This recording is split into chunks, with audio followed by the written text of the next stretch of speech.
Blue Stolly from Lakes of Flame 2018.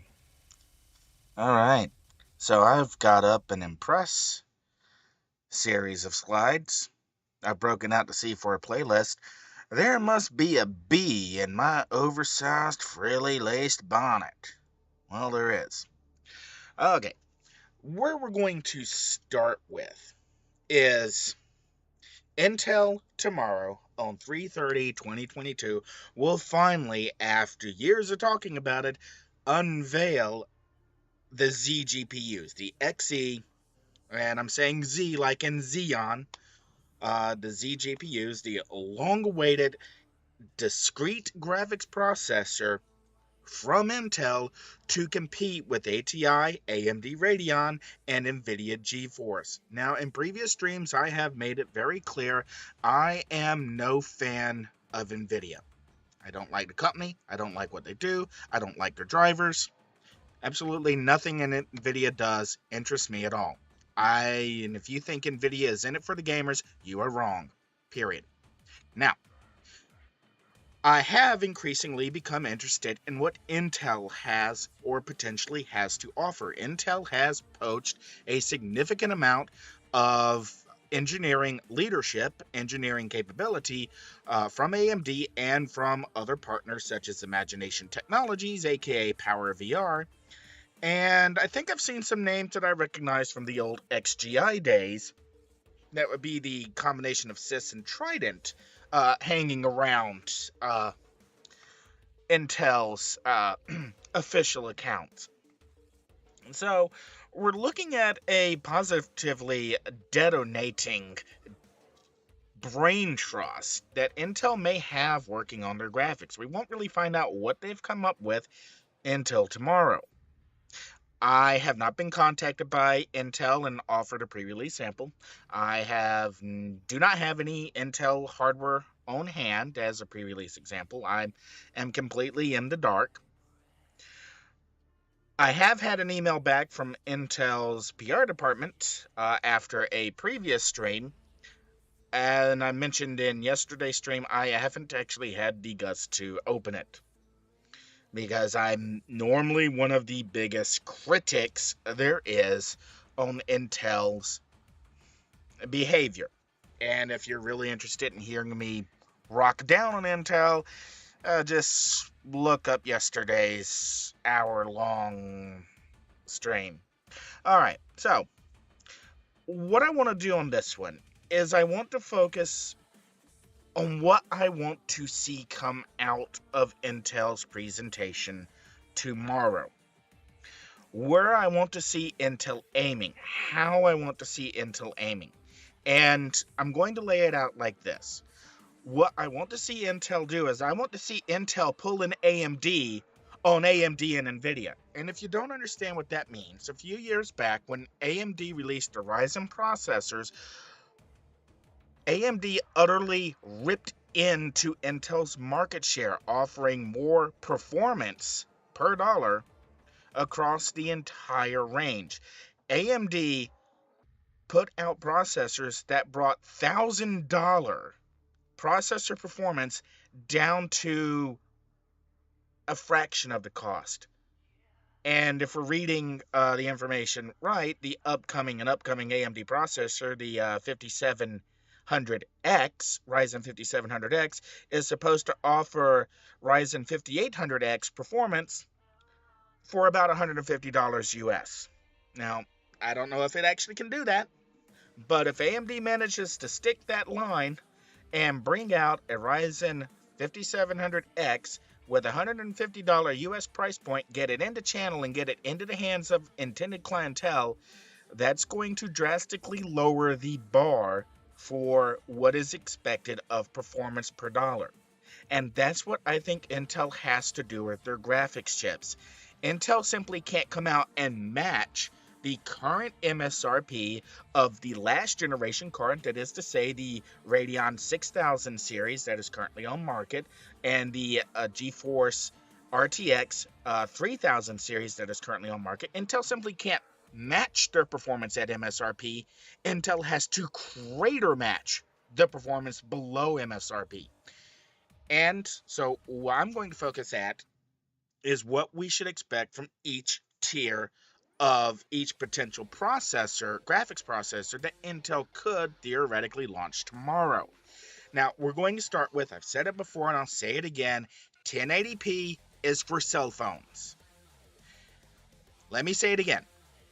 1920 by 1080 resolution, regardless of frame rate, is for cell phones. This is the market of the integrated processor, the mobile processor, the handheld, the laptop. This is not the market of the desktop computer. If you are thinking about a discrete graphics card that is optimized for 1080p, stop. Just stop. Don't release it. Don't put it out. Now, if you are going to release a budget graphics card that is targeted at the integrated market, keep it under the $150 US. If you can't do a 1080, that is 1920 by 1080 at 120 frame per second, or QHD resolution, that 1440, if you can't do 1440 at 60 frames per second on your budget graphics card, just stop. Just don't.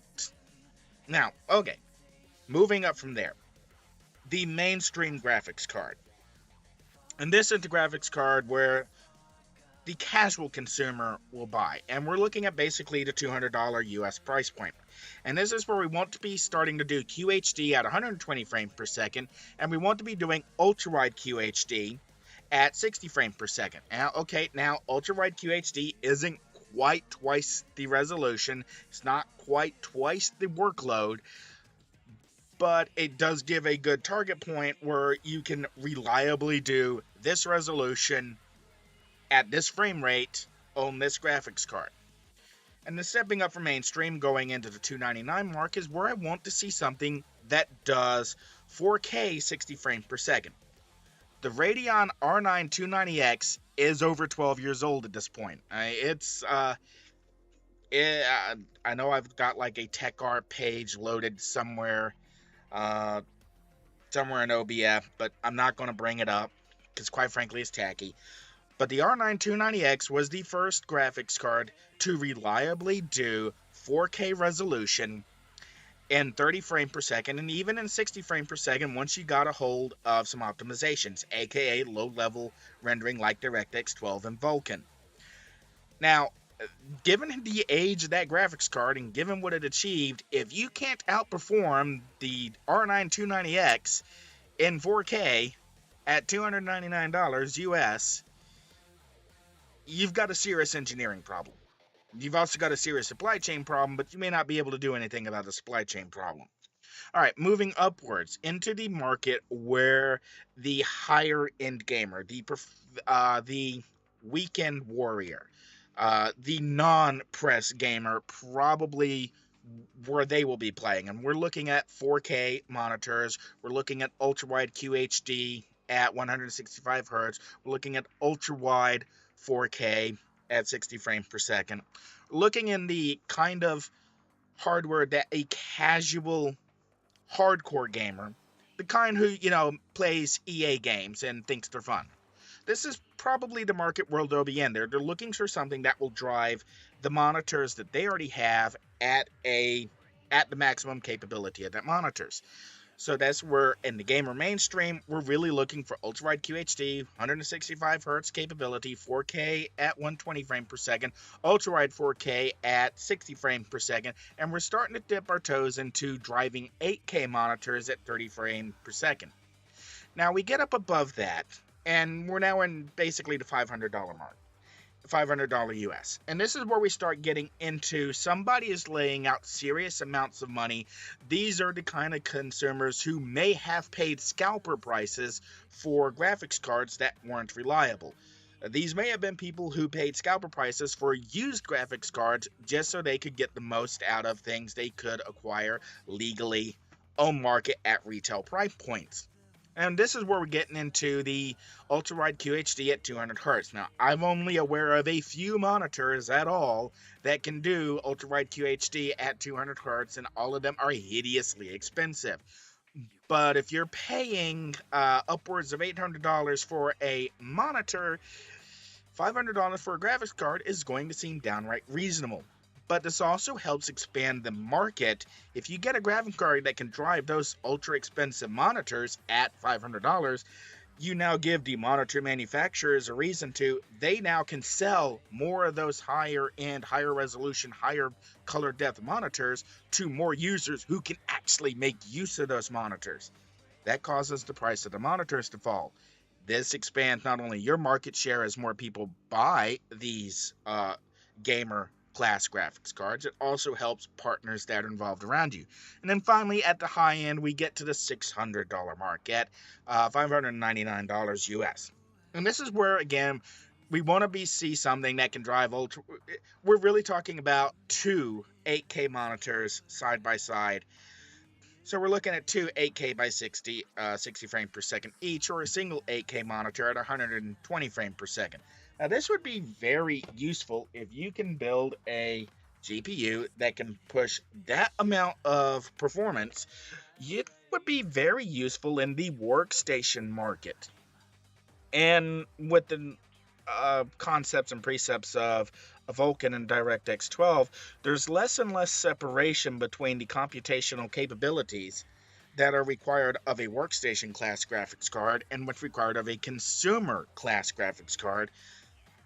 That now is, thanks to APIs like OpenCL, performing more computations that would have been expected of the central processor or expected of, say, a CUDA core on an Nvidia card.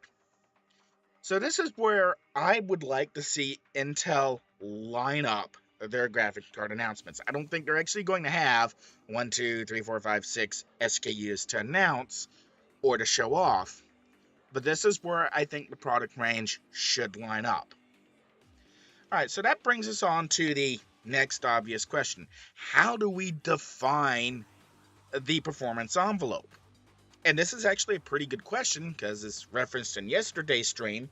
Across the years, the various ways that developers have approached games and how they have developed those games has drastically determined which graphics card previously you might buy. If you played one set of games or were a fan of one specific developer, you probably bought the graphics card that their game ran the best on. That's not necessarily so true in a supply-constrained market. You buy whatever you can get, or you just make do with whatever you still have. You're not so interested in brand loyalty, you're just interested in, will this work at all? Now, to be fair, thanks to DirectX 12 and Vulkan, which are both born of AMD's Mantle API, the bare metal program closer to the hardware, much less driver overhead, the performance separation between graphics cards that are running these kinds of APIs is significantly less, where you start running into other bottlenecks, the raster operation pipeline, where you start running into the memory bandwidth limitation. We start running into things that have more to do with the hardware itself, the clock speed of the processor. We're also start running into threading performance, and this is something we can see very much on older Radeon cards, because I can remember when AMD first started the open source driver program for Radeon graphics cards, and one of their senior engineers laid out a line like, well, you're probably only going to get about 75% performance of the proprietary driver, and you're only going to get that amount of performance because, well, by the time you get there, you're going to run into other bottlenecks. And so, in a case, 75% it isn't really bad performance depending on which resolution you're in. Well, you go back today, you run an X.org Radeon driver on an older card that had a Catalyst driver from ATI AMD, and in 100% of all cases now, the X.org driver outperforms the proprietary Catalyst driver. Why is that? And why does the RADV open source Vulkan driver routinely outperform AMD proprietary Vulkan driver? Well, that's because the driver developers did not just focus on the driver itself. They didn't just focus on telling what the graphic card components what they should do. They also focused on code compilation. How do you actually compile the shader code? What engine compiles the shader code? What optimizes the code? And we had a lot of work done into the Gallium pipeline and LLVM compiler, and a lot of work done there to optimize the code that's being generated to begin with. The result of that monumental amount of work is that open source graphics drivers, at least on AMD hardware, routinely outperform the proprietary driver. And another part of that is the open source developers didn't have a preconception of how the driver was supposed to work. They didn't have a preconception of what needed to be filled to meet the specification. AMD had a long internal problem where their driver developers were focused on the entire OpenGL specification, much of which had very little to do with gaming. Give me a second. And that's because the entire OpenGL specification for years was a graphics library. And it came out of SGI, and SGI was very much focused on offline rendering, a graphics language that would create realistic scenes. Ray tracing's been part of OpenGL for, I want to say decades, just not in a format that could be understood or run by a standard graphics accelerator. You didn't do ray tracing on a Radeon 8500. You did ray tracing on a software offline rendering. Flash forward several years and we're into Vulkan, and again, we're still looking at kind of the same preconceptions about what a driver is supposed to do. The open source developers never had those preconceptions, so they weren't ever locked into, well, we have to do it this way because this is what this says. Well, no, the open source developers didn't have that, and that's a strong argument for an open source driver. And one of the best things that Intel can do with the Open Source Technology Center is by working on the Arc GPU drivers under an open source system, chances are they can go ahead and leverage the pre-existing infrastructure to create optimized Vulkan and in turn optimize DirectX 12 shader paths and coding, and be able to run existing Vulkan and DirectX games at a very high performance level on existing software basis. And that's going to be a pretty big thing moving forward. And that also brings up the next obvious question of defining the performance envelope. And that is, what are we comparing our targets relative to?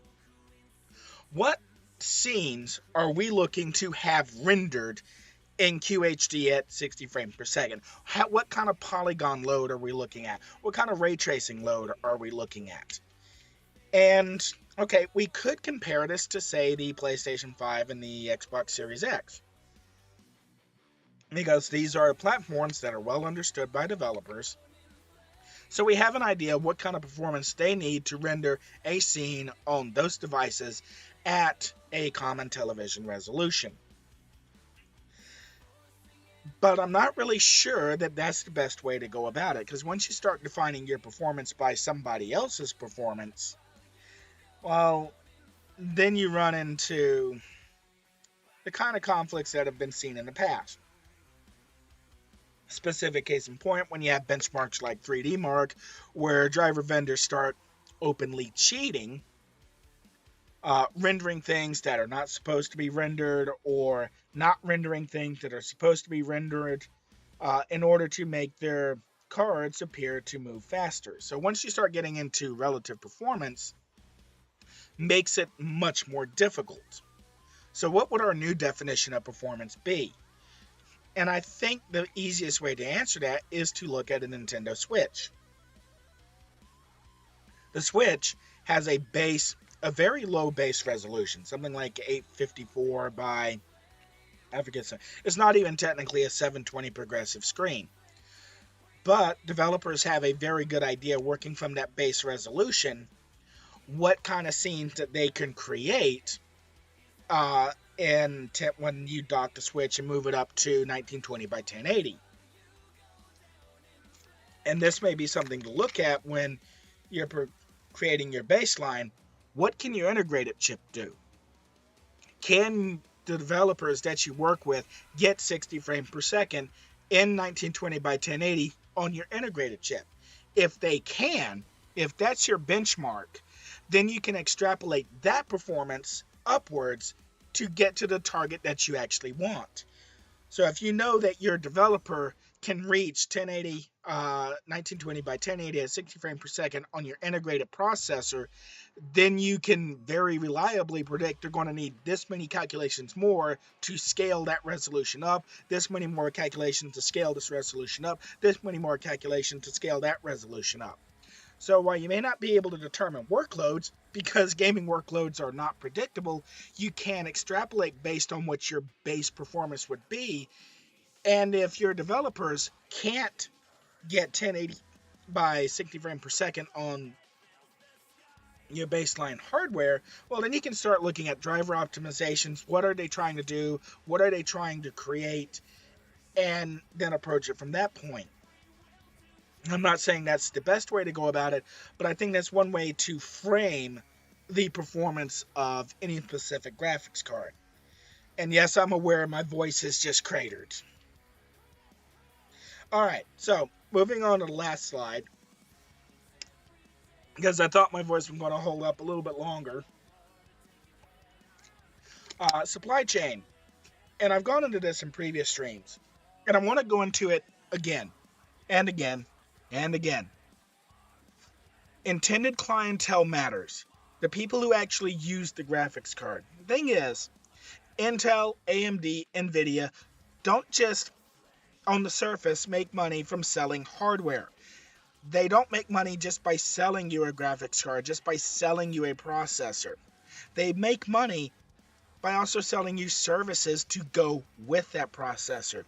Nvidia makes a lot of money from game developers who put Nvidia technology into their games because Nvidia has a determinable market share. Now, that market share may not be what people think it is. Again, going back to the Steam hardware reference page is not accurate. It's only dependent on people who were polled for the Steam hardware survey and who answered to the Steam hardware survey. Again, Valve is not lying when they say that the integrated APU in the Steam Deck is an upgrade for most of the Steam users. So keep that in mind before you go saying, well, Nvidia has this market share because Steam verifies that they have this market share. No, Valve has not verified that Nvidia has the market share Nvidia appears to have. Nobody has. Nobody has verified what market share Nvidia has, and that's why intended clientele is very useful, because actual developers who can monitor, who are sell through Steam, sell through EA Play, maybe only EA who sells through EA Play. I haven't actually looked. But publishers and developers who sell through an electronic storefront should be able to get information back about what hardware was actually used to launch and run their game. And if they get that, they have a better idea of who's actually using what the users actually have. And again, we come back to say it over and over again. Valve is not lying when they say that the Steam Deck will be an upgrade for the vast majority of Steam users. So just keep that in mind. Now, right now, Intel and to some extent AMD have an open market to sell into. There is a vast array of gamers who have not been able to upgrade their graphics cards because they simply haven't been able to realistically buy one. There hasn't been an upgrade to the R9290X for 10 years. Not one that you could actually realistically lay your hands on. The last one you could lay your hands on was the 5700 XT, and when those sold out, well, bye-bye birdie. Okay, now fine. You have had the Vega 64, the Vega 56, various GeForces. They've all been upgrades over the old R9 series. But there's a big difference between being an upgrade at the same price point and being an upgrade at a higher price point. If you're paying more than the graphics card previously cost, then yeah, you should get greater performance. But if you're paying the same price and you're getting a performance decrease, something's gone wrong. All right, so kind of do close this back off before my voice completely gives out. Um, what will merely matter is Intel actually getting graphics cards into users' hands. How this is done, we really should have an answer tomorrow. We should have an idea of how Intel will make sure that scalpers don't get a shot at these cards, that retail partners won't be able to sell them to scalpers first, and that Intel will be able to sell directly to the intended clientele. Now, I don't know what form that's going to take. I'd like to see Intel work with somebody like Valve, like we've seen with the Steam Deck. You have to have an account, you have to have a library of games, and only if you meet these criteria can you actually order a graphics card. Now, if Intel does something like that, it will guarantee that the intended clientele, gamers who actually need an upgrade or want an upgrade, are the ones who can actually get a graphics card. Whether or not that happens, well, we'll find out tomorrow. I'm Aurian Archive. I really wish I could keep going, but as you can hear, my voice is gone.